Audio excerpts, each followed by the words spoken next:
Hola, ¿cómo andas?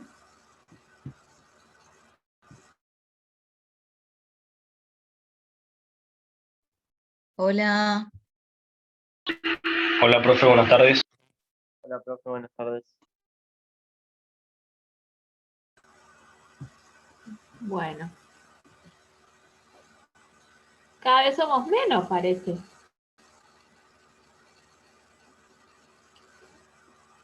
Vamos a ver si se conectan más en un ratito. Mientras vamos charlando, ¿se acuerdan la semana pasada? Eh, Terminamos de ver la unidad 3 y arrancamos con la unidad 4 que vimos casi completa. ¿Sí? La unidad 4 trataba de fijación de precios basada en costos. Y bueno, íbamos a ver 4 modelos. Nos dio el tiempo para ver 3, ¿sí? ¿Se acuerdan cuáles eran esos modelos, los que vimos?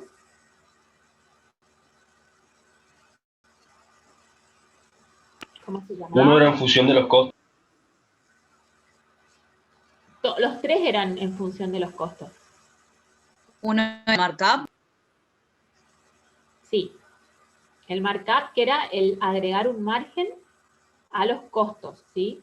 Al costo unitario, así lo vimos, le agregábamos un margen de beneficio que estaba expresado en porcentaje que el empresario quería ganar. El otro era el margen sobre qué? Sobre el precio. Sobre el precio, exactamente. O sea, la idea era la misma, nada más que ahora ese porcentaje estaba relacionado al precio del bien y no al costo unitario. Y el tercero que vimos, ¿cuál era?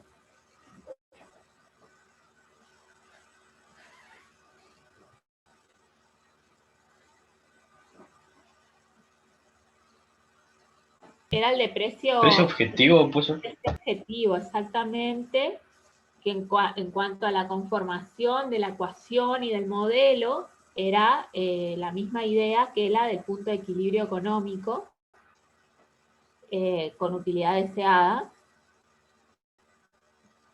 porque al beneficio acá lo tratábamos como un monto de dinero que se quería lograr y no como un porcentaje, ¿sí? Profe, ¿y Y cuál es más conveniente de esas cuatro que vamos a ver? es las 3 que vimos, vimos incluso cuando comparamos margen sobre precio y beneficio, perdón, y precio objetivo, me acuerdo que mostramos el estado de resultados y vimos que se llegaba a lo mismo, ¿no? Tiene que ver con simplemente con el objetivo que uno se ponga y cómo te lo plantee la persona el empresario para el, por ejemplo, para el que trabaje, sí, que te pueda decir yo quiero ganar un 30% o te dice, bueno, yo quiero tener de ganancia 100.000 pesos por mes, ¿sí? Depende cómo lo quieras expresar, la información con la que cuentes como para poder armarlo. El que vamos a ver hoy sí es distinto porque es más pensado para lo que es un proyecto, no para una empresa que se mantiene en el tiempo, sino como para un proyecto que tiene una duración más corta, ¿sí? Porque está más relacionado con una inversión y con el rendimiento que queremos tener para esa inversión, que es el cuarto, el que nos faltó ver. Los otros 3 serían indistintos, ¿sí? Estos métodos, eso hablamos un poco también al final, como para ir repasando, son métodos muy tradicionales eh, y que, como ustedes van a ver ahora cuando arranquen la unidad 5 la semana que viene, son métodos que se olvidan completamente de la demanda, ¿no? Y de la competencia. Y ahora lo que vamos a ver cuando veamos la unidad 2, cuando decimos de la demanda, se olvida de la percepción de valor que tiene el consumidor del bien y si realmente va a estar dispuesto a pagar eso que nosotros le estamos pidiendo. Porque yo puedo decir, bueno, yo quiero ganar un 50% sobre costos, pero quizá ese precio no guarda ninguna relación con cómo está valorando el consumidor el bien o el servicio que vendo. Pero por ahí se pueden aplicar a bienes que son más genéricos, ¿sí? Por ejemplo, si vendés, no sé, tornillos o clavos, ¿sí? Quizás ahí sí es más factible de aplicarlos porque no vas a estar haciendo un estudio del consumidor para vender ese tipo de bien, ¿sí?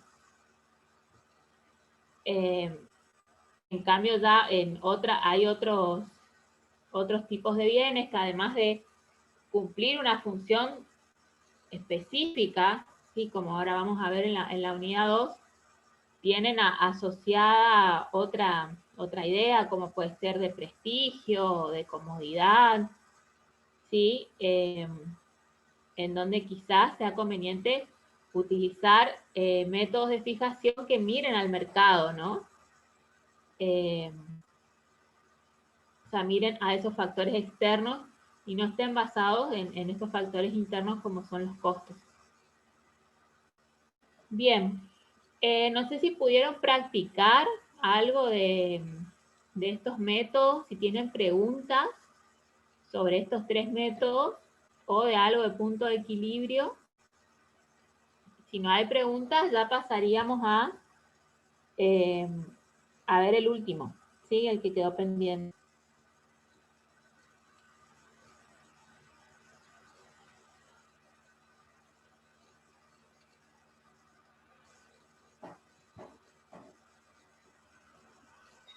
Profe, ¿podría repetir la página donde fue el ejercicio?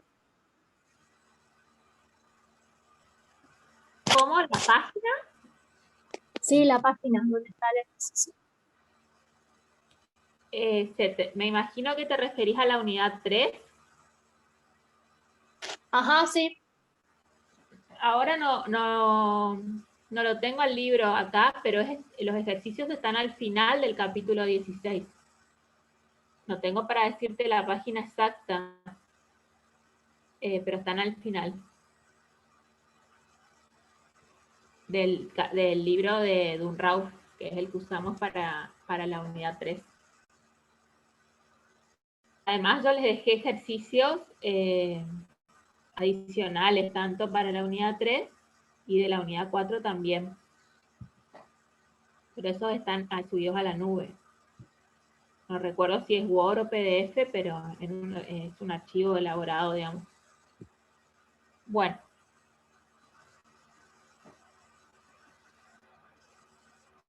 Vamos a ver el último, ¿sí? Entonces.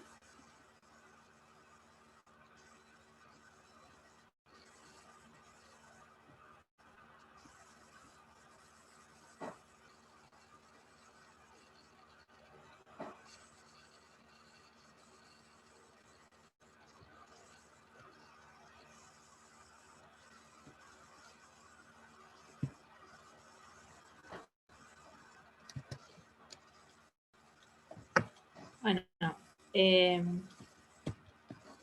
vamos viendo. ¿Sí? Bueno, esto fue lo que vimos en la clase pasada, el método del costo más margen o markup. ¿Sí? Después tuvimos margen sobre el precio, ¿sí? Que tenía esta ecuación. Que vimos que eso también es una de las debilidades que tenían estos métodos, ¿sí? Que dependían de el pronóstico de venta, ¿sí? Acuérdense que para lograr este costo total unitario, que lo tengo en esta fórmula de margen sobre el precio, o en la del markup, que aquí también tenemos al costo total unitario, yo siempre para hallar el costo total unitario tenía que dividir a mi costo fijo total por la cantidad de unidades producidas. Estas unidades producidas y vendidas son un pronóstico, ¿verdad? Por lo tanto, si yo fallaba mucho en ese pronóstico, probablemente no iba a lograr obtener ese porcentaje de ganancia o ese monto de beneficio que estaba buscando. En el método de precio objetivo, bueno, la fórmula es más clara, porque ahí ya está Q involucrada directamente.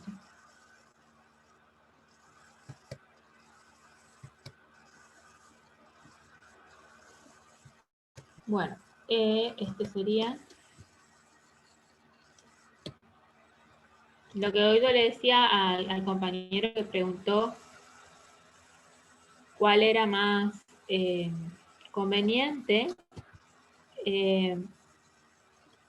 Lo que le explicaba era que en el margen sobre el precio, por ejemplo, estableciendo un porcentaje de ganancia del 20%, nosotros vimos que se pedía un precio de 562,50. A ese precio, vendiendo el pronóstico de ventas, la empresa llegaba a un resultado de 225.000 pesos. ¿Sí?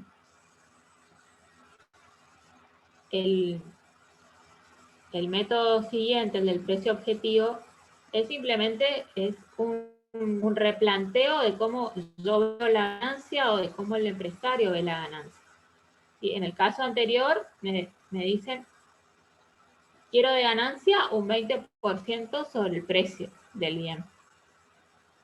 En el del precio objetivo, yo voy a decir, quiero ganar 225.000.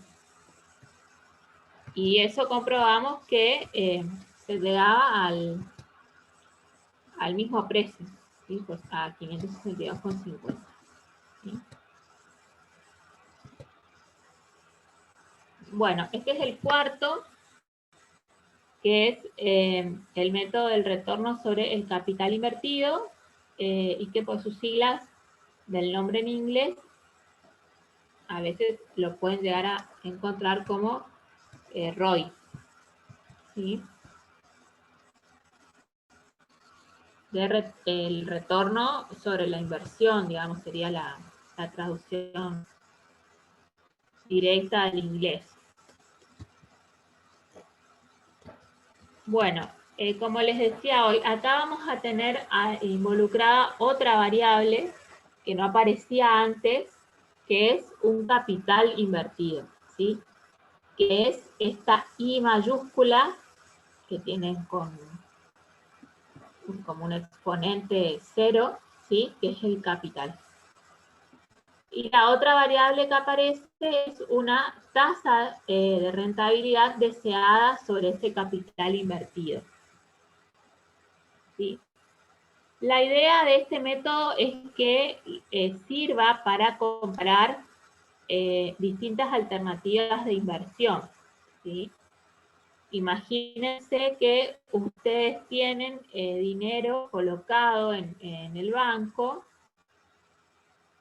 que les paga una cierta tasa de interés mensual, semestral, anual, como ustedes quieran, depende del periodo que estén analizando. Si viene alguien y les dice, vamos a meternos en este proyecto, ¿sí? Que puede ser, supónganse, participar en un determinado evento, a organizar una fiesta de fin de año, o puede ser quizá también un proyecto un poco más a largo plazo. ¿Ustedes qué van? ¿Qué sería lógico o racional, digamos? Que accedan a invertir en ese proyecto si les paga una tasa de rentabilidad mayor a las que les paga el banco, ¿no? Esto tiene que ver con el concepto de costo de oportunidad también que habíamos hablado en la unidad 1. ¿Sí? Si yo tengo que invertir 1.000.000 de pesos y el banco me está pagando, por decir, 30% anual, yo al proyecto debería pedirle un poco más del 30%, ¿no? O por lo menos el 30%. Pero en realidad, por una cuestión de riesgo, ya que el banco me lo paga seguro, yo tendría que pedirle a este proyecto que me pague una tasa mayor. Y bueno, no necesariamente tendría que elegir entre el banco y el proyecto, podrían ser varios proyectos los que tenga que analizar, y podría utilizar esta fórmula para determinar el precio, ¿sí? El precio que me permitiría cubrir los costos y ganar esa rentabilidad sobre el capital invertido, ¿sí? Bueno, esta sería la fórmula, ¿sí? Es similar, si ustedes se fijan, a la del precio objetivo. A ver, salté. Uy, me fui re atrás.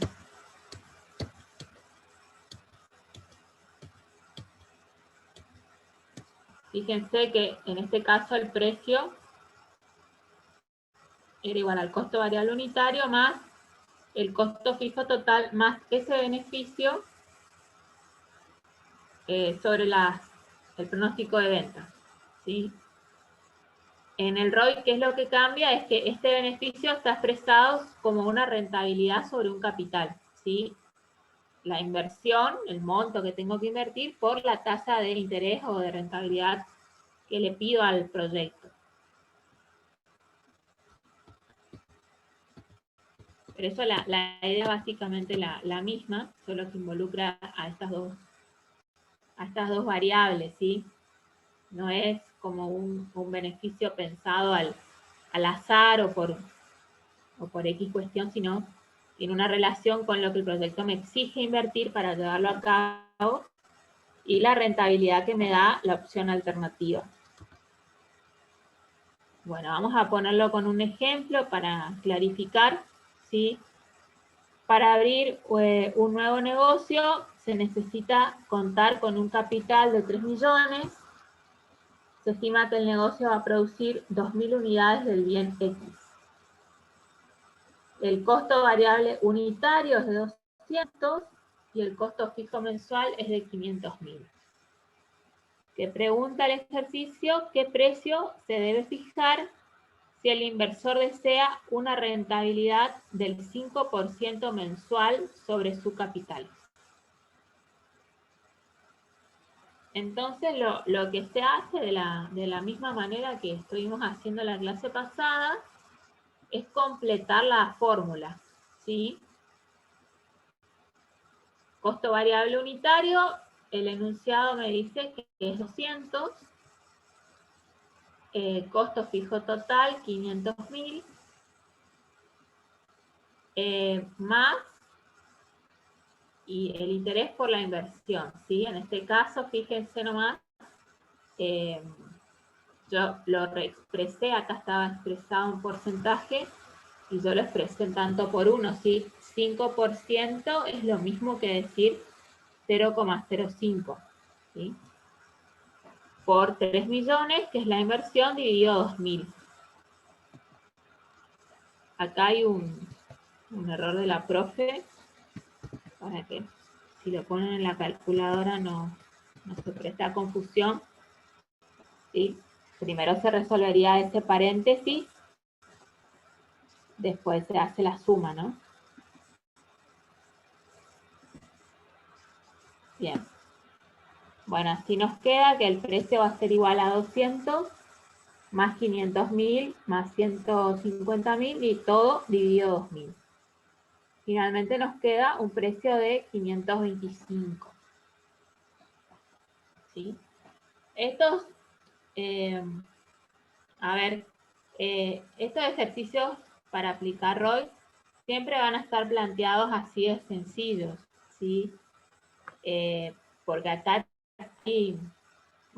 hay como una pequeña idea de matemática financiera involucrada en la fórmula, pero yo no voy a ahondar mucho en eso, ¿sí? A mí me basta con que ustedes conozcan el método, sepan que está relacionado a un capital que hay que invertir y que está relacionado a una rentabilidad rentabilidad.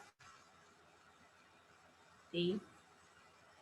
No es que les voy a decir la inversión alternativa le da una tasa de 15% anual. En base a eso, fíjense cuánto sería la tasa mensual. O sea, no les voy a pedir convertir tasas de acuerdo al periodo de tiempo ni nada de eso, ¿sí? Siempre va a ser algo así de sencillo, nada más. ¿Sí? No es mi idea que nos enredemos con la matemática. Bueno, y acá como siempre que estuvimos viendo la clase pasada, usamos el estado de resultados como para comprobar y para terminar de entender lo que estamos haciendo, ¿sí? Obviamente, por los mismos motivos de lo que explicaba anteriormente, esto es un estado de resultados súper simple, ¿sí? Es un modelo súper simplificado, ¿sí? Tenemos el ingreso por venta, ¿sí? ¿Se acuerdan que es precio por cantidad? En este caso que son empresas o proyectos muy sencillos que venden un solo producto, ¿no? 525 por 2.000 igual a, bueno, 1.050.000. Costo variable total, 200 por 2.000, queda en 400.000. La contribución marginal total, entonces, la diferencia entre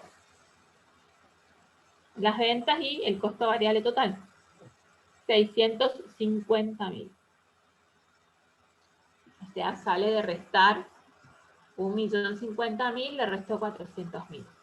Y si a eso le resto los costos fijos, me queda un resultado de 150.000. ¿Sí? Esta sería mi rentabilidad sobre la inversión. Ese beneficio sobre mi capital, ¿sí? 150.000 dividido 3 millones es, está mal también, ¿sí? Es el 5%. ¿Sí?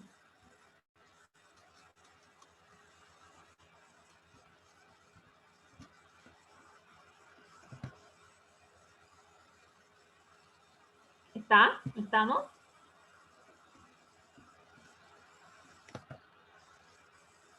Fíjense que aquí cuando multipliqué 0,5 por 3 millones, sí, ahí ya me dio ese valor de 150.000. ¿Sí? Esa sería la ganancia o el beneficio que quiero, ¿sí? Relaciónenlo con el modelo anterior de precio objetivo. ¿Sí? Lo que hicimos simplemente con el estado de resultados es chequear, ¿sí? Que vendiendo a ese precio me da este resultado que es el 5% de mi inversión. Bueno, creo que eso es todo.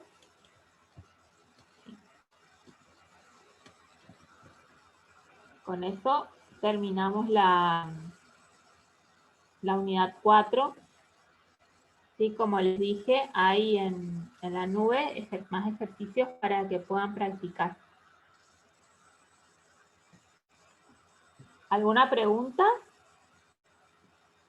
Profe, yo no sabía que el ROI, digamos, puedo sacar un porcentaje de cuánto quiero obtener de la inversión que hago, digamos. Pensé que el ROI era únicamente saber el retorno de la inversión, o sea, en cuánto tiempo yo puedo volver a tener esos 3 millones que invertí en el ejemplo que usted puso. Pensé que era únicamente el retorno saber el retorno, digamos.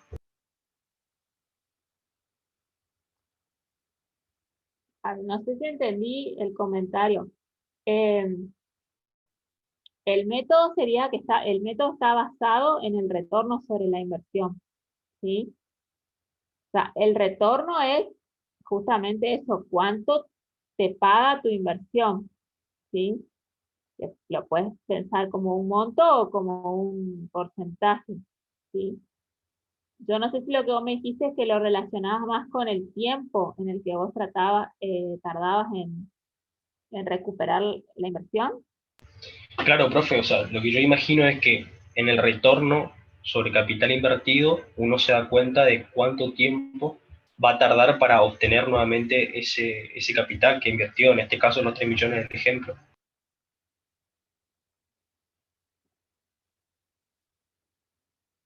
Sí, seguramente que sí, que lo vas a poder relacionar con en cuánto tiempo recuperarías la inversión. Sí, ahora la idea nomás es que vos le pedís a tu proyecto que te dé cierta rentabilidad mensual o semestral o anual, ¿sí? Como si vos te irías al banco y lo depositarías al dinero, en el primer mes el banco te va a pagar un interés, pero que no va a cubrir toda la inversión que vos le estás dejando al banco, ¿sí? Ok, profe, perfecto. Bien.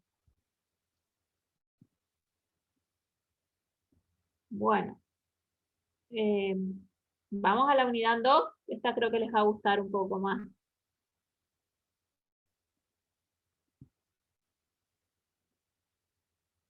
Espero. Sí, profe.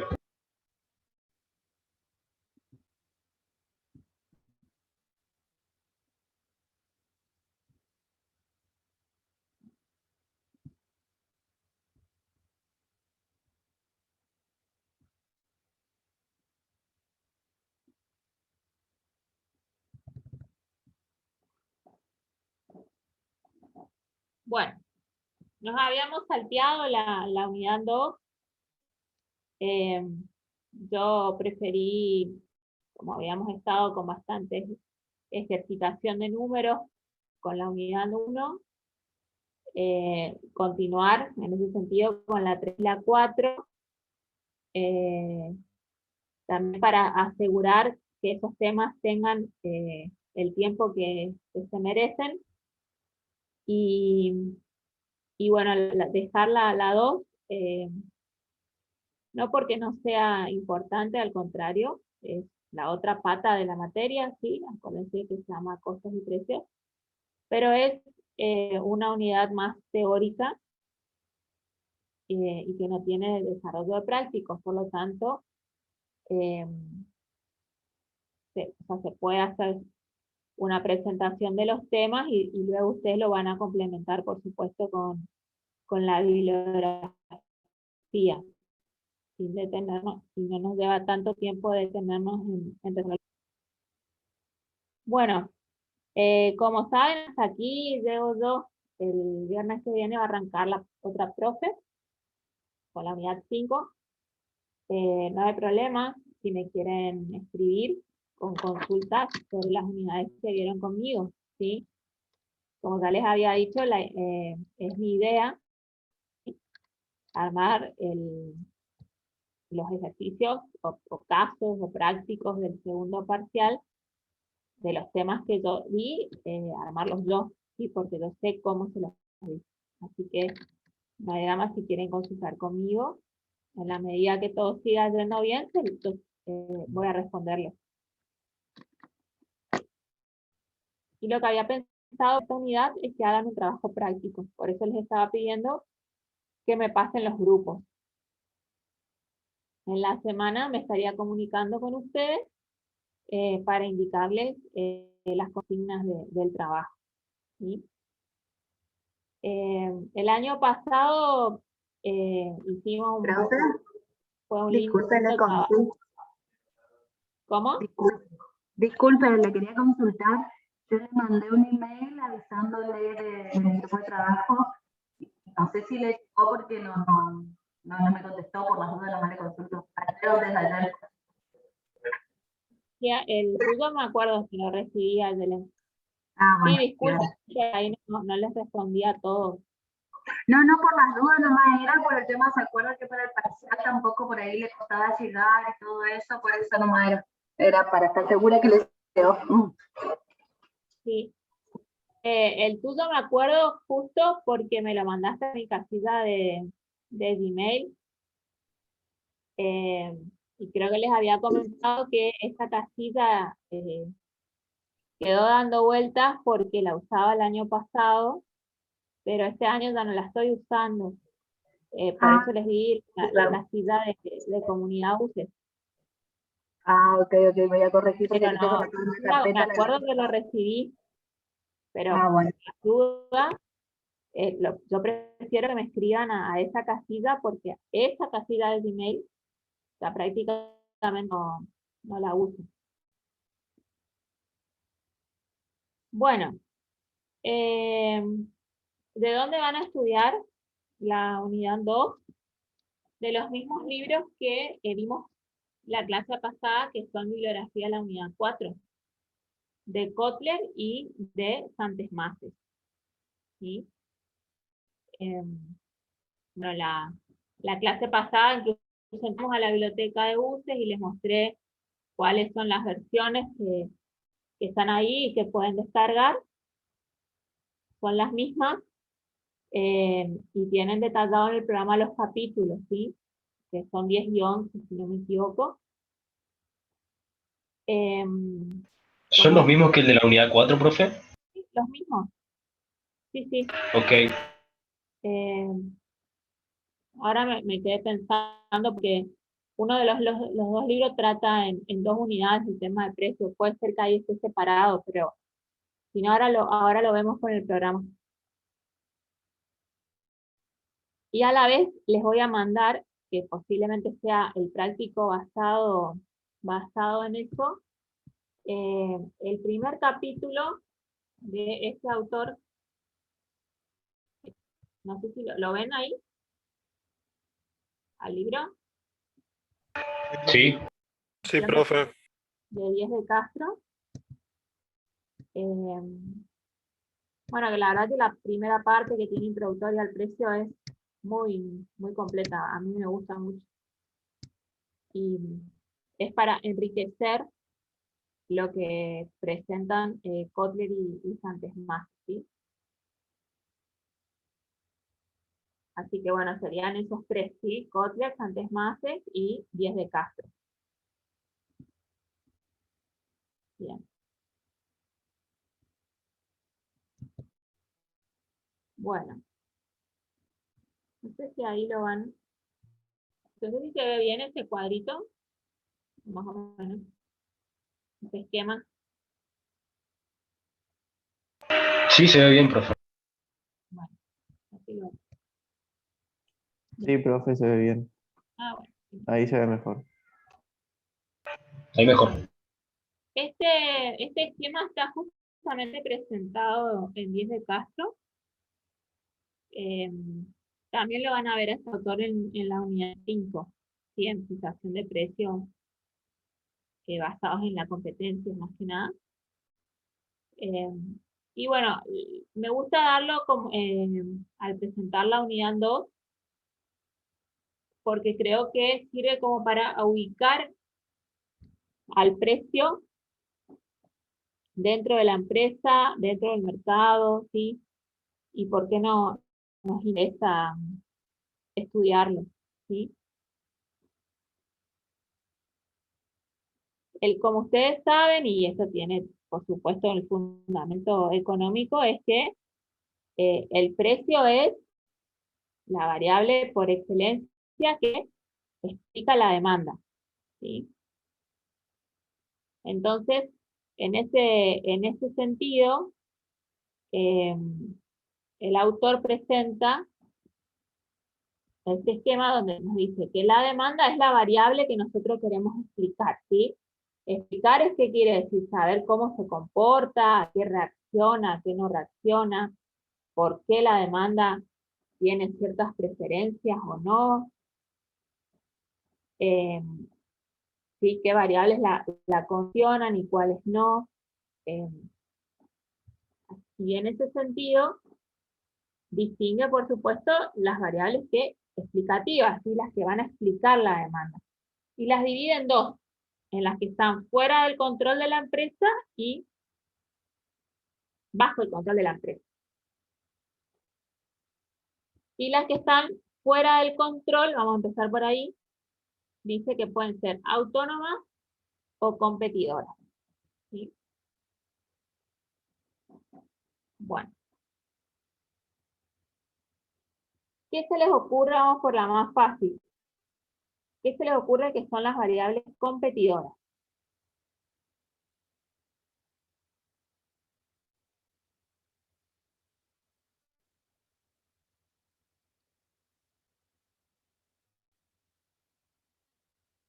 Bueno, silencio total. Y la competencia, profe, la competencia de las demás empresas. Claro, serían, como acá yo tengo las que están bajo el control de la empresa, todas estas variables, pero de las demás empresas, ¿sí? Contra las que yo compito, ¿sí? O sea, el diseño de su producto, el precio que pone la otra empresa, la publicidad que hace la otra empresa, ¿sí? La distribución que hace la otra, la o las otras empresas contra las que yo compito. ¿Sí? Hay una fijación de precio en base a los competidores, profe, si no me equivoco. Sí, sí, eso van a ver en la unidad 5. Sí, sí. Bueno, fuera, acá lo que les dice el autor es que estas que están fuera del control de la empresa implica que la empresa no tiene un dominio, ¿sí? Sobre estas variables y que dependiendo de la importancia de la empresa, de la participación de mercado que tenga, etcétera, podría llegar a tener como un control limitado, ¿sí? Pero que en general son ajenas, ¿sí? La empresa como que no puede hacer nada al respecto. ¿Sí? Y las variables autónomas, ¿sí? Que explican la demanda, tienen que ver con el entorno en el que se mueve la empresa, ¿sí?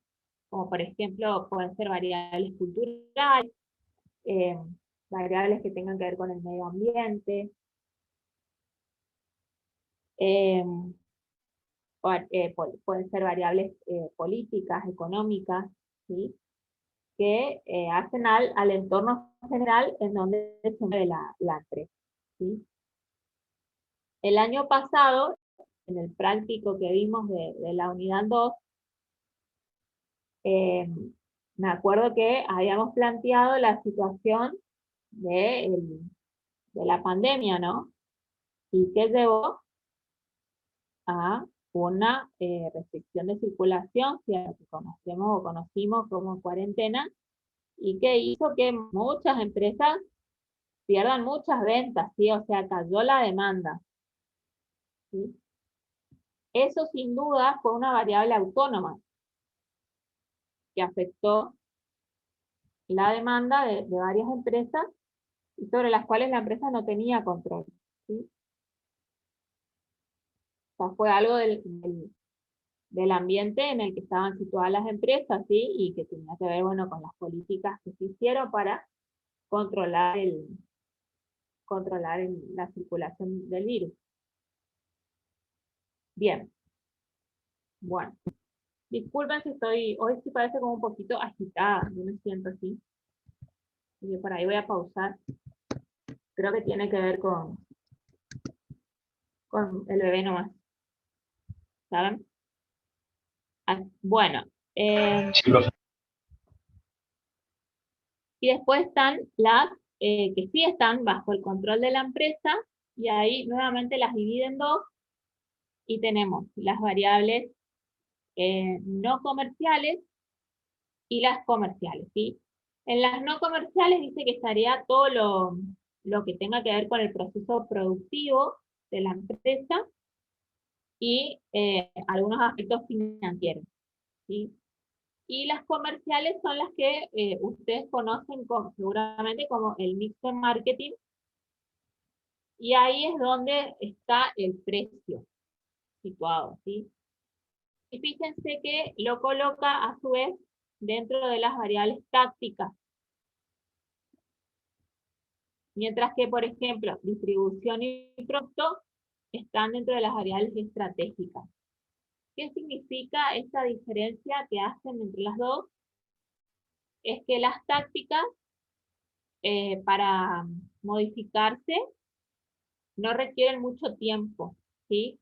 pueden modificarse buscando justamente incentivar esta demanda en el corto plazo, ¿sí? Mientras que las estratégicas necesitan para su modificación quizá un plazo más largo, ¿sí? Bien. Bueno, esto como para saber nomás dónde está el precio, como una variable entonces táctica, comercial y bajo el control de la empresa que ayuda a explicar la demanda, ¿sí? Bien. Bueno, ahora sí vamos a la definición del precio, ¿sí? Acá tenemos una definición de Kotler, que les dice que se lo puede definir como la suma de valores que los consumidores dan a cambio de los beneficios de tener o usar un producto o servicio, ¿sí? Hay otras definiciones que son un poco más, no es estricta, sino como más cerrada, que hablan de como una suma de dinero, ¿sí? Que se tiene que dar a cambio de un bien o servicio. Sí, pero esta es como más amplia porque habla de una suma de valores, porque a veces el precio que se paga por un bien requiere otros esfuerzos, ¿sí? Además del dinero, como podría ser el tiempo, porque tengo que movilizarme hasta cierto lugar para poder adquirirlo, etc. Bueno, pero está la aclaración pues al final que como vivimos en una economía monetaria, generalmente cuando hablamos de precio nos estamos imaginando entregar una cierta cantidad de dinero a cambio de ese bien o de ese servicio.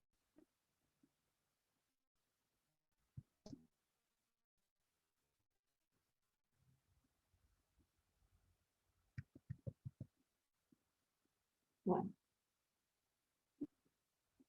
El otro concepto importante con el que vamos a trabajar en esta unidad es el de valor, ¿sí? Justamente cuando vimos en la unidad 4 el tema de la aplicación de precios basados en costos, vimos que una de las deficiencias de estos métodos era que se olvidaban del mercado, ¿sí? Y entre ellos de la demanda. Entonces, yo puedo querer ganar cierto porcentaje sobre costos, o yo puedo querer pedirle a mi inversión que me rinda cierta tasa de interés, pero eso es lo que yo quiero, ¿sí? Y el precio resultante de ese objetivo mío no necesariamente es el que el consumidor está dispuesto a pagar, ¿sí? La idea es que el consumidor va a estar dispuesto a pagar el precio si es acorde al valor que él le da al producto, ¿sí? Al bien o servicio que yo vendo, ¿sí?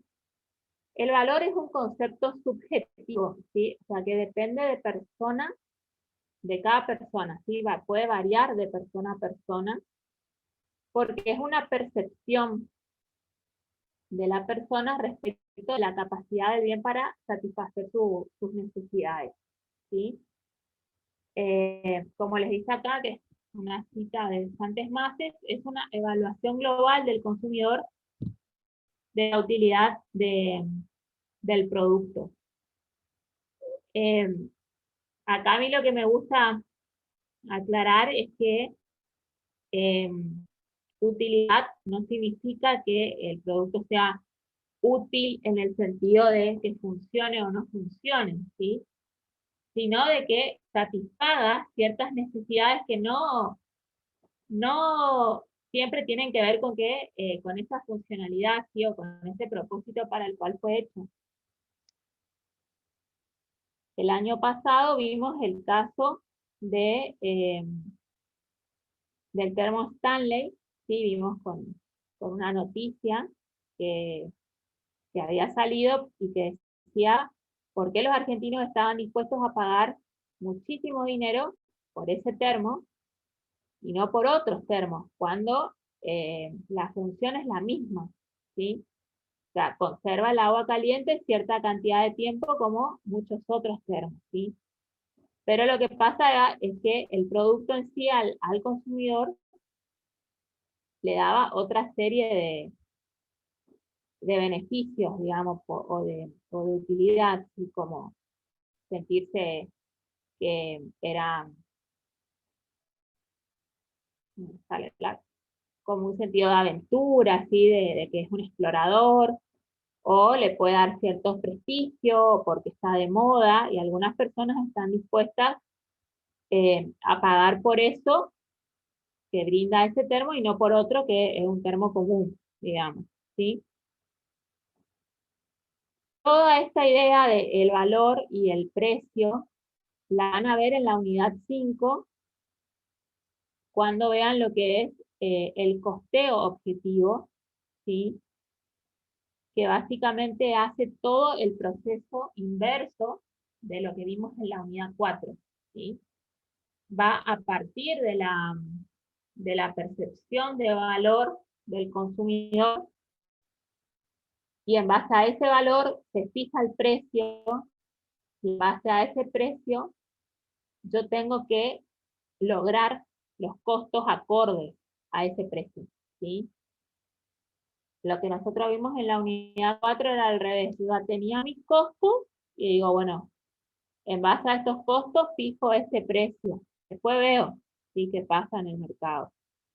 Acá en la unidad 5 van a ver que parten del mercado. Se hace un estudio del mercado, decimos, bueno, el consumidor está dispuesto a pagar 1.000 pesos por este producto. Entonces, bueno, ese es mi precio acorde al valor. Ahora yo tengo que elaborar un producto con costos acordes a un precio de 1.000, ¿sí? Que me permitan ganar lo que yo quiero. Por eso tengo que lograr, por eso se llama costeo objetivo, ¿sí? Porque busco los costos acordes a ese precio fijado en función al valor, ¿sí? Acuérdense que el valor también va a influir tanto si yo fijo el precio por encima o por debajo del valor, ¿sí? Porque así como si el precio está por encima, el consumidor probablemente no lo va a pagar. Si está por debajo de lo que el consumidor valora, puede haber una cuestión ahí psicológica de que diga, bueno, pero esto no puede costar tan poco, ¿sí? Puede ser que tenga fallas, que sea de mala calidad, etc. Así que bueno, la idea, por supuesto, es conocer el valor, ¿sí? Que asignan los compradores a los productos, los de la competencia y los nuestros, ¿sí? Y utilizar eso a favor de la empresa al momento de considerar a qué precio vender, ¿sí? Bueno.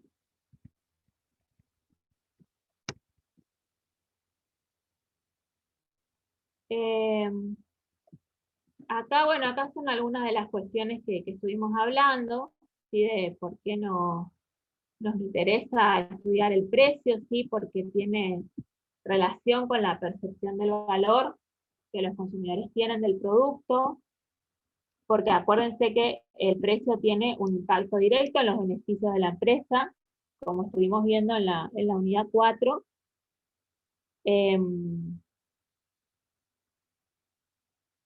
¿Cómo es?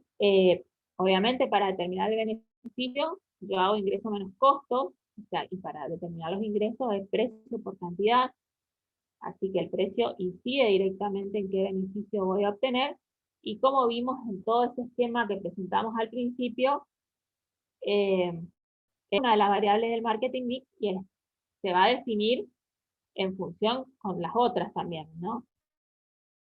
Es una interdependencia. Bueno, esto también ya vimos. Es un instrumento que permite actuar en el corto plazo, por eso lo teníamos dentro de las variables tácticas. Es un elemento muy flexible, ¿sí?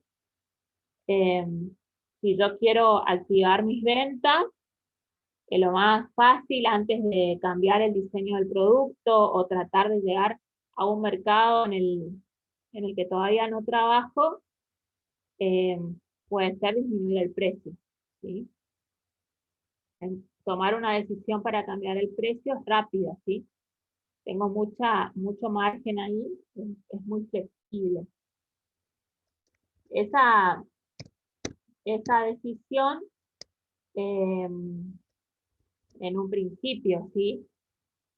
Así, analizándolo en ese momento en que se toma la decisión, no implica un costo para la empresa o una inversión que haya que hacer. O sea, no es que tengo que invertir en más publicidad o invertir en más camiones para la distribución, sino que simplemente es una decisión de bajar el precio y que va a repercutir, por lo que estábamos hablando hoy, directamente en los ingresos, porque mi ingreso fue por Q, y en mis beneficios, que son la diferencia entre ingresos y costos.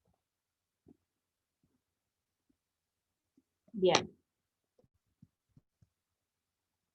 Bueno, tiene repercusiones psicológicas, esto también ya estuvimos hablando cuando hablábamos del valor. Y en muchas decisiones de compra es la única información que tiene el consumidor. ¿Sí? Acuérdense que a veces uno compra bienes que no tiene idea cómo están hechos. ¿Sí? Y muchas veces el consumidor se puede guiar por el precio, así como se guía por la marca para saber cuál bien sería mejor o de mejor calidad o más completo, ¿sí? Porque no conoce más acerca del producto. Bien.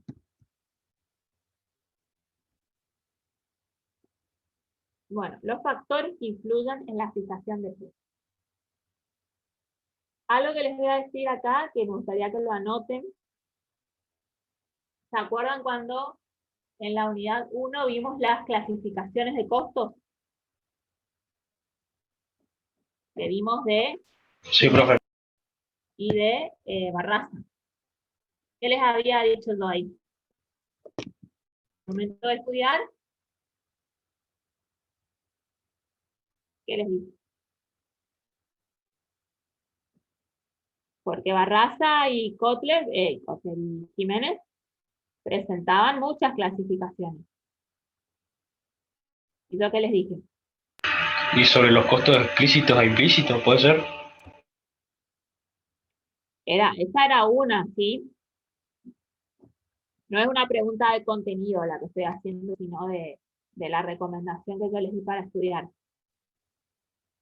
Como ellos presentaban muchas clasificaciones, cada autor, yo les dije que para estudiar seguían con el Power, ¿sí? Porque en el Power presentábamos nada más que 5 clasificaciones.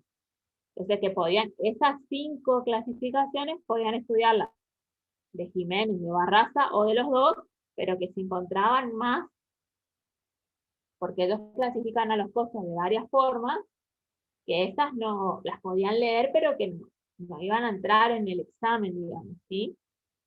Lo mismo le digo con los factores que influyen en la fijación de precios.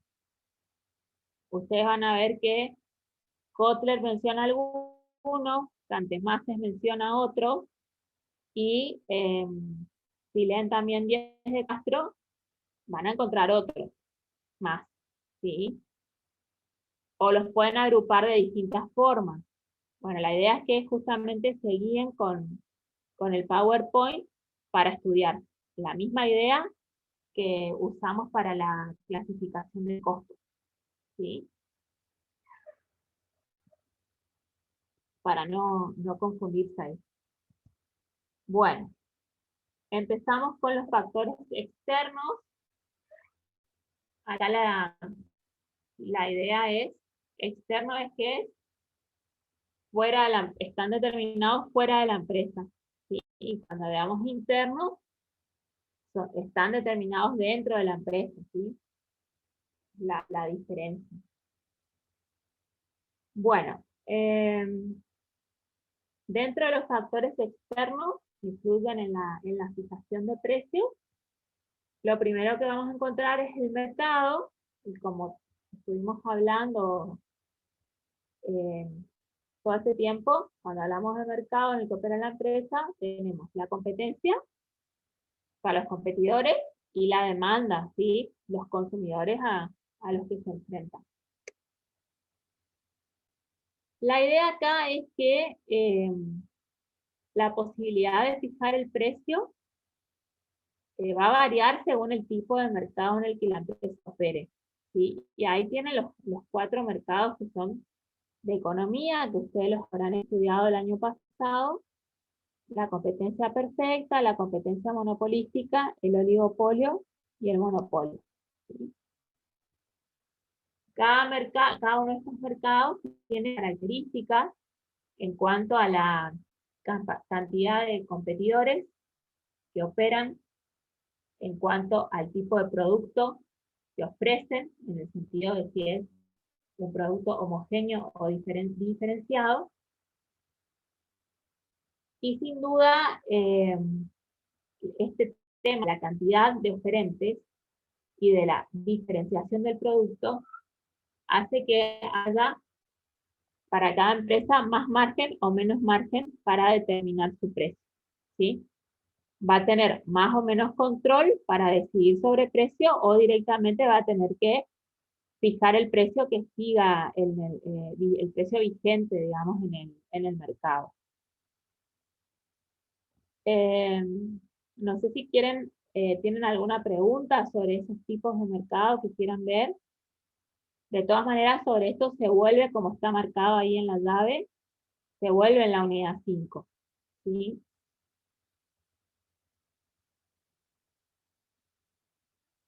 Pero a ver, como para saber si recuerdan, ¿cuál de esos 4 mercados tenía el poder total, digamos, en la fijación de precios? Monopolio. El monopolio. Bien. Va, la competencia perfecta, que sería justamente el más perfecto. Cuando hablamos de perfecto, lo que nos estamos refiriendo ahí es que justamente de que no hay poder de precio, ¿sí? De que el precio se fija por el libre juego de oferta y demanda. Es un mercado sin falla. Y de ahí nos vamos acercando, yendo a la imperfección, ¿sí? Por decirlo de alguna manera. El monopolio, como saben, es el mercado donde existe una sola empresa y por lo tanto tendría un control total sobre el precio. En el oligopolio es un mercado de pocas empresas donde pueden presentarse ciertas características como que haya un líder de precios o un líder de calidad, pueda llegar a comportamientos colusivos, que es cuando se ponen de acuerdo. Hay muchas cuestiones interesantes sobre las que leer sobre oligopolio también. Y la competencia monopolística es un mercado donde existen muchas empresas, pero que venden un producto diferenciado, ¿sí? Por ejemplo, pueden ser los restaurantes, ¿sí? O podrían ser las peluquerías, ¿sí? O las veterinarias. Hay muchos. ¿Y cuándo van a poder tener cierto poder sobre el precio? Cuanto más diferenciado sea su producto. Y por eso es que se llama competencia monopolística, porque tiene un poco de esos dos extremos, ¿no? La competencia en el sentido de que hay muchas otras empresas que ofrecen un producto similar, pero no idéntico. O sea, cuanto más particular sea mi producto, o sea, cuanto más diferenciado sea el corte de pelo que hago, o la comida que prepara mi restaurante, más margen voy a tener para decidir sobre el precio, ¿sí? Bien, bueno, eso es como un repaso rápido, estoy segura que se acuerdan. Y como les dije, se vuelve sobre esto en la unidad 5. Y bueno, y después está la demanda, como otro componente del mercado, que entra, que ahí es donde estudiamos todo el tema del valor, y como otro tema específico que se ve en la unidad 5, está el tema de la elasticidad de la demanda. ¿Sí? ¿Se acuerdan qué era? No sé si lo vieron en economía. Entonces como aire.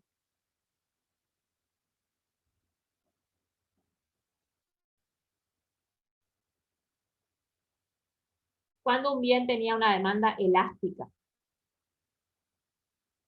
o inelástica, el que se acuerden más. Era elástica, profe, cuando eras muy sensible a los cambios en el precio. Perfecto. Exactamente. Sí, es muy sensible, o sea, reacciona de manera más que proporcional, o sea, yo modifico mi precio un 5% y mi demanda se me modifica un 30, un 40%, yo digo que es elástica, ¿sí? Sobre reacciona, ¿sí? Es muy sensible a las variaciones de precio. En cambio, cuando es insensible a esa variación, reacciona muy poquito, digamos, ahí es cuando digo que es inelástica. ¿Se acuerdan qué bienes tenían una demanda inelástica?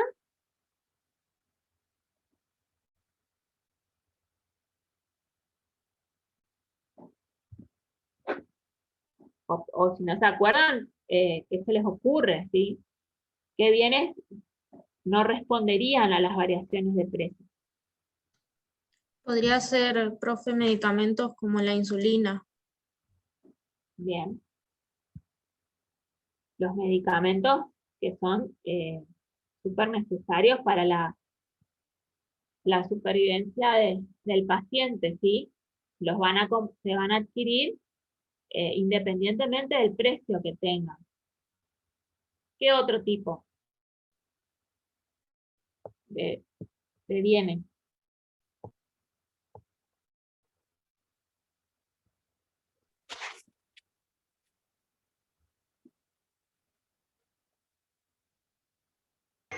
¿Productos alimenticios puede ser, profe? Bien. Sí. Tienen que ver Así con... en un sentido en general, como vos lo decís, los alimentos en general son inelásticos, ¿sí? Si después nos ponemos a mirar un poco más adentro de la bolsa grande de alimentos, seguramente habrá algunos más necesarios que otros, ¿no? Por ejemplo, o sea, la leche, el pan, ¿sí? El azúcar, la carne, bueno, obviamente después están los gustos, ¿no? Pero son necesarios y se los sigue eligiendo a pesar de las variaciones de precio que tengan.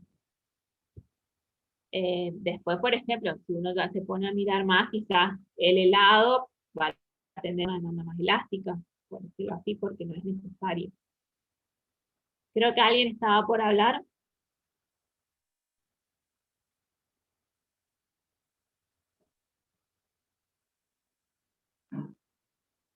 Bueno, básicamente la necesidad que se tenga del bien es un determinante de la elasticidad precio. ¿Sí? Y lo otro que puede llegar a determinar la elasticidad, haciendo un repaso rápido, es la existencia o no de sustitutos, ¿sí? Que tenga el bien. Por eso, acá, por más que la nafta sube y sube y sube y sube,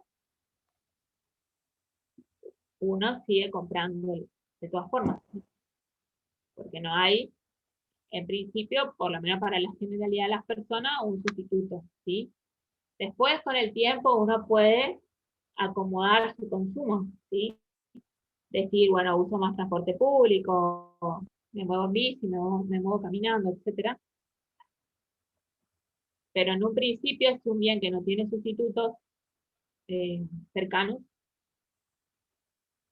varía su precio, es muy probablemente la demanda va a reaccionar muy poco, ¿sí? Porque no tienen otro bien a dónde dirigirse.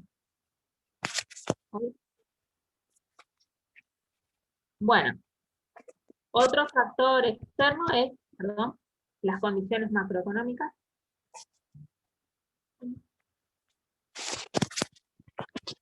Ustedes saben que la economía tiene ciclos, ¿sí? Auge, cuando está creciendo, después recesión, cuando empieza a caer, la producción y el empleo, ¿sí? Y de vuelta crece y decrece, ¿sí? Y no es lo mismo fijar un precio en una situación de auge económico, ¿sí? Donde la mayoría tiene empleo o expectativa de conseguirlo, o de que le aumenten el sueldo, etcétera, que en una etapa como la que estamos ahora, ¿sí? Que estamos ahí en una recesión, donde cayó el consumo, cayó el empleo, ¿sí? Probablemente no se fijaría el mismo precio en una situación que en otra, ¿sí? Tiene, bueno, la inflación o la deflación, y bueno, después ahí, ahí aparece la tasa de interés como, porque tiene que ver con las políticas macroeconómicas que a veces hacen que se prefiera guardar el dinero o gastarlo, ¿sí? Desde la política que haya respecto a la tasa de interés. Y bueno, lo otro que tenemos que es el marco legal. Como ustedes saben, a veces algunos bienes, por ciertas características que tienen, se les puede llegar a fijar un precio máximo, ¿sí? Y en ese sentido, condicionaría la decisión de fijación de precios. Bien. O un precio máximo, o pueden estar grabados, ¿sí? Tener impuestos. Otto.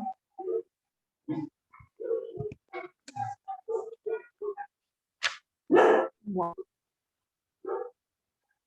Y ahora pasaríamos a los factores internos que influyen en la fijación de precios, ya que estos sí son factores que se dan dentro de la empresa, que por lo tanto están bajo el campo de acción de la empresa, el control de la empresa, las decisiones que puede tomar, ¿sí? En primer lugar, encontramos los objetivos. Ahí tienen una lista que pueden ser sobrevivir, simplemente. Quizás muchas empresas en este contexto que estamos atravesando desde el año pasado, solamente lo que busquen es sobrevivir, ¿sí? O sea, no están buscando ganar mucho dinero, ¿sí? Justamente quieren alcanzar su punto de equilibrio económico, ¿sí? O ganar un poquito más, ¿sí? O sea, para pasar esta crisis, mantenerse, no cerrarse, y después sí, cuando pase todo esto, continuar. O bueno, al contrario, puede ser que el objetivo de la empresa sea maximizar beneficios, o maximizar su ganancia, poder sacar toda la ganancia posible, ¿sí? Al vender el producto, ¿sí? Ocupar toda esa percepción de valor del cliente respecto al producto. O puede ser maximizar ventas, que también lo podríamos ver como otro objetivo de ganar participación en el mercado. O también recuperar inversiones, ¿sí? Puede haber distintos objetivos que busque la empresa y que van a condicionar la fijación de precios. Bueno, la estrategia de la mezcla de marketing, eso vimos hoy, que son interdependientes.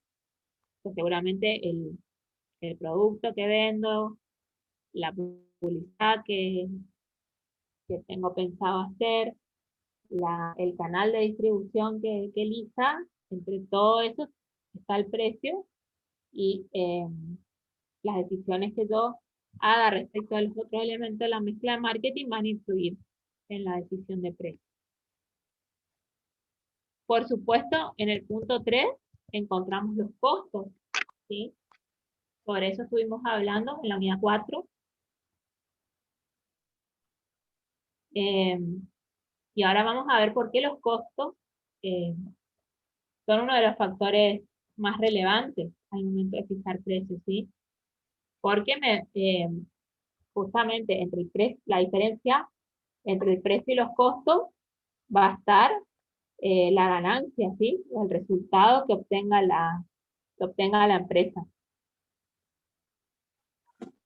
Bueno, la curva de experiencia del producto, esto se refiere a que cuanto más tiempo lleva una empresa haciendo el mismo producto, puede ser que logre bajar costos, disminuir costos, ¿sí? Entonces a veces otra empresa puede vender el mismo producto, pero no tener tanta experiencia, tiene costos mayores, ¿sí? Y en ese sentido está limitada en la fijación de precios porque hay otra con más experiencia que al tener menor costos puede fijar un menor precio, ¿sí? Y el ciclo de vida del producto, que esto supongo que lo habrán visto ya en alguna materia.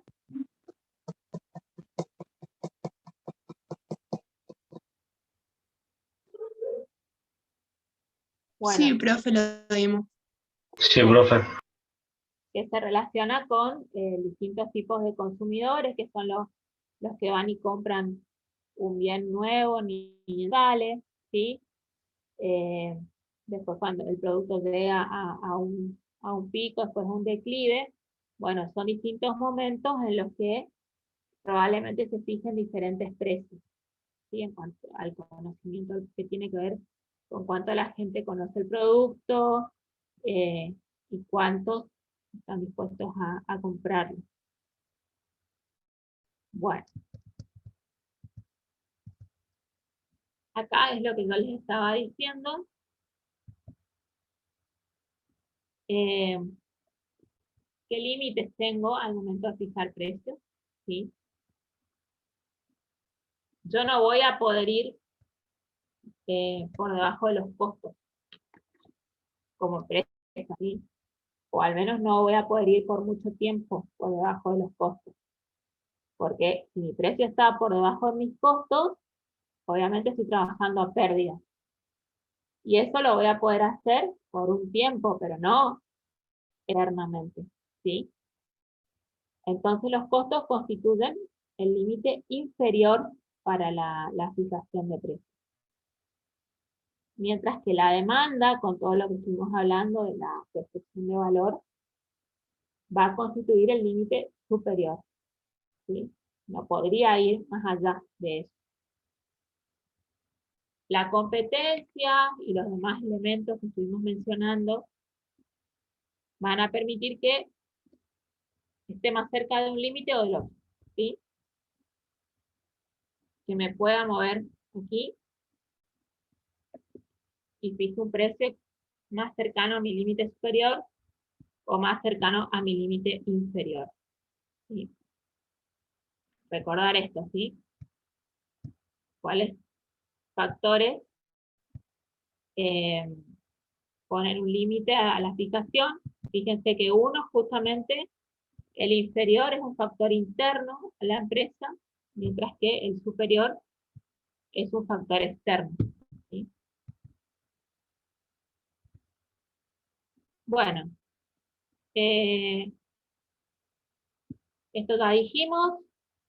En la unidad 4 se ven la fijación basada en costos, y la unidad 5 es basada en el valor o en la demanda y basada en la competencia. Eso es lo que vería en la clase que viene.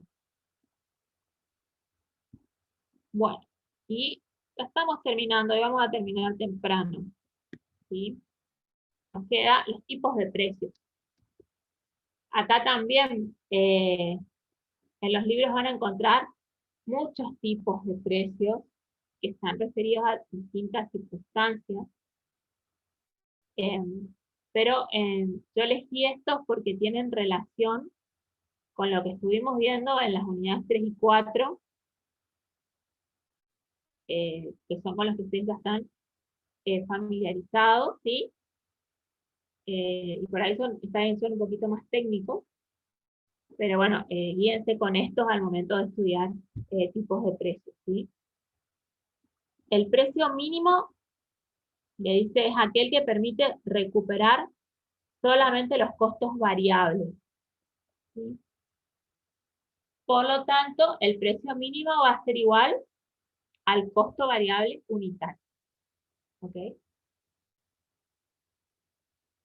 Ya vamos a ver que a veces las empresas tienen que romper, ¿sí?, esa regla del precio mínimo. Pero bueno, esa es la definición. Les pregunto algo dos. ¿Se acuerdan del concepto que vimos en la unidad 3 de contribución marginal unitaria? Sí, profe. Bueno, si yo fijo un precio mínimo, ¿de cuánto sería mi contribución marginal unitaria?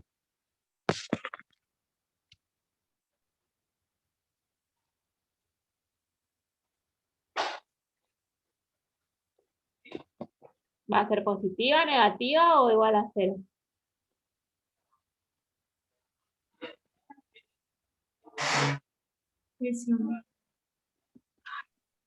Cero, profe. 0, ¿sí? La contribución marginal unitaria justamente está dada por la diferencia entre el precio y el costo variable unitario, ¿sí? O sea que si yo fijo un precio igual a mi costo variable unitario, son iguales. Esa resta me va a dar 0, ¿sí? O sea que por lo tanto, ¿se acuerdan que la contribución marginal unitaria era cuánto me dejaba cada unidad vendida para cubrir costos fijos una vez que cubrió los variables? Por lo tanto, si el precio ya se me agota en cubrir los variables, no me queda nada para cubrir fijos, fijando un precio mínimo, la empresa va a estar trabajando a pérdida, ¿sí? Porque con el precio solamente está cubriendo costos variables. No queda nada para cubrir fijos, ¿sí? Ah, ok, profe. Eso para tener en cuenta y como para pensar en otros términos. Porque si bien acá les dice, es aquel que permite recuperar solamente los costos variables, por ahí no me estoy dando cuenta de qué pasó con los fijos. Y no, los fijos no los recupero.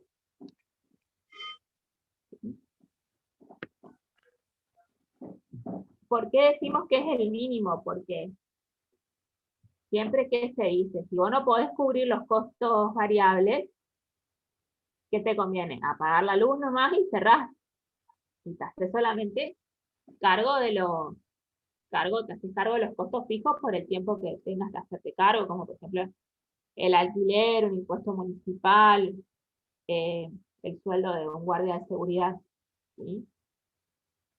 Pero para que se te justifique encender la luz y empezar a vender o a producir, se supone que vos tenés que poder recuperar esos costos variables, ¿sí? Esos costos que crecen en función de la actividad o de la producción. Si no podés cubrirlos, directamente te conviene cerrar. ¿Sí? Esa es la idea de por qué es el mínimo, digamos. Bien. Precio técnico. Pasamos. Acá ya vamos a cubrir un poquito más. Es aquel que me permite cubrir variables físicas, ¿sí? Por lo tanto, pensándolo en términos todo de unitario, sería el precio igual al costo variable unitario más el costo fijo unitario.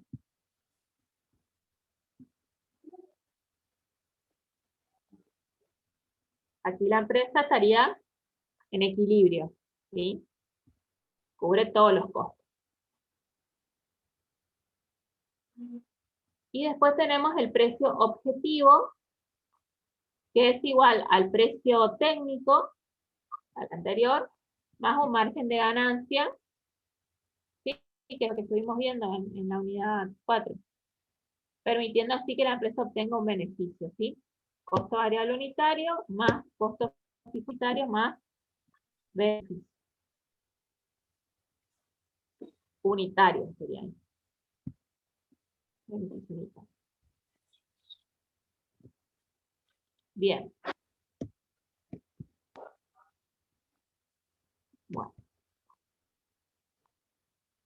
Bueno, acá es un repaso de lo que estuvimos hablando, ¿sí? Llamamos contribución marginal unitaria a la diferencia entre el precio de venta y el costo variable unitario, ¿sí? Que eso se acordaron bien ustedes. Representa la contribución de cada unidad vendida a cubrir costos fijos una vez que se cubrieron los costos variables.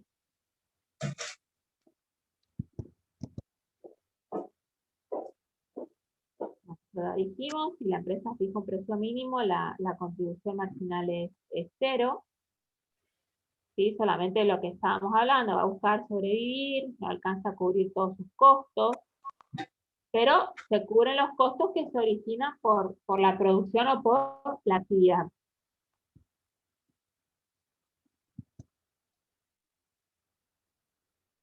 Bueno, y ahí vamos a pensar esto. ¿Puede una empresa fijar un precio por debajo del mínimo, del precio mínimo? O sea, ¿podría trabajar con una contribución marginal unitaria negativa? No.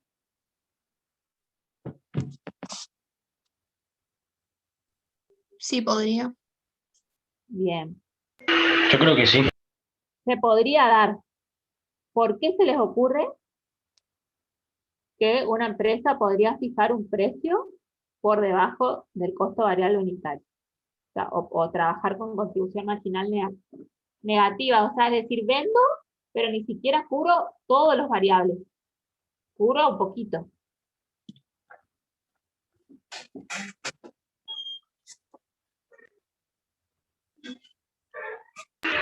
Porque no hay ventas, profe. ¿Eh? No escuché. Porque no hay ventas, profe. Puede ser un factor. Sí, pero a ver, más específico. ¿En qué situación? Hay una que es típica, que se da cuando está terminando el invierno, está terminando el año. ¿Quiebra, profe? Bueno, una situación podría ser esa, si la empresa va a cerrar y se quiere deshacer de todo el stock, puede ser, ¿sí? Ya directamente cierra, se van de un lugar y es mucho más conveniente vender todos esos productos al precio que sea que movilizarlos, ¿sí? Pero al ejemplo que yo iba era el del cambio de temporada, ¿sí? Por ejemplo con la ropa. Sí, también a veces hay unos súper descuentos, ¿sí?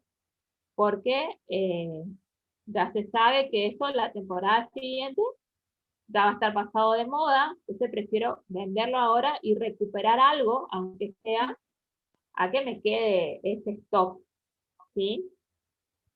Claro. También podría darse en el caso de alimentos perecederos, ¿sí? Que los prefiero venderlos y ganar un poquito antes que se me venzan en la góndola.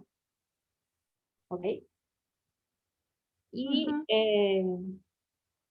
a veces pasa que hay productos que son complementarios.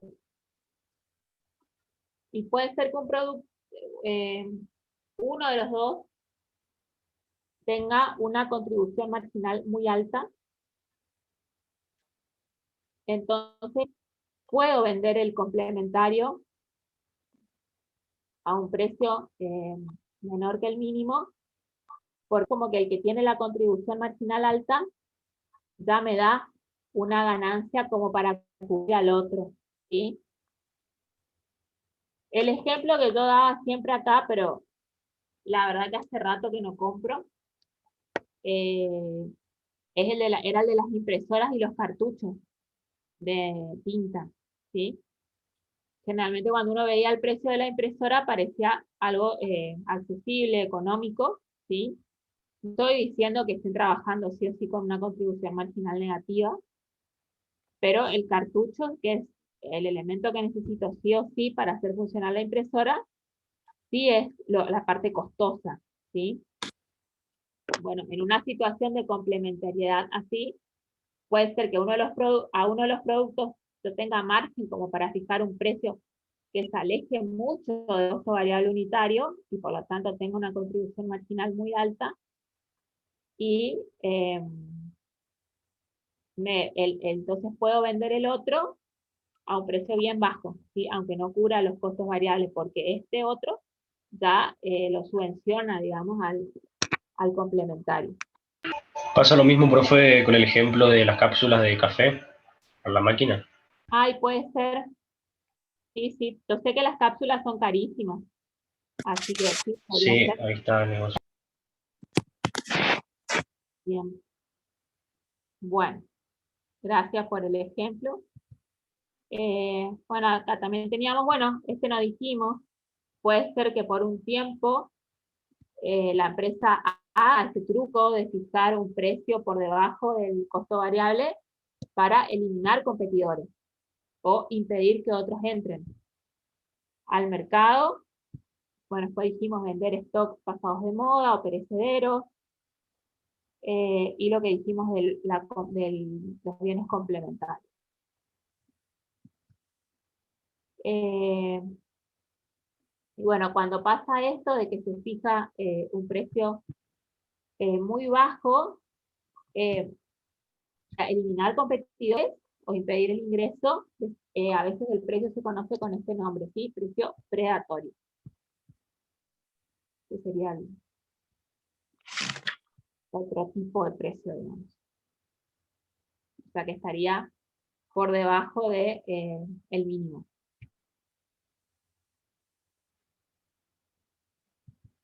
Y listo, chicos.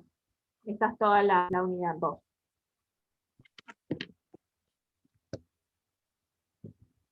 Así que bueno, me estoy comunicando en la semana por el tema del práctico, ¿sí? Y bueno, ya les dije que me pueden escribir, no hay problema. Y bueno, y espero que les guste la profe que me va a suplantar.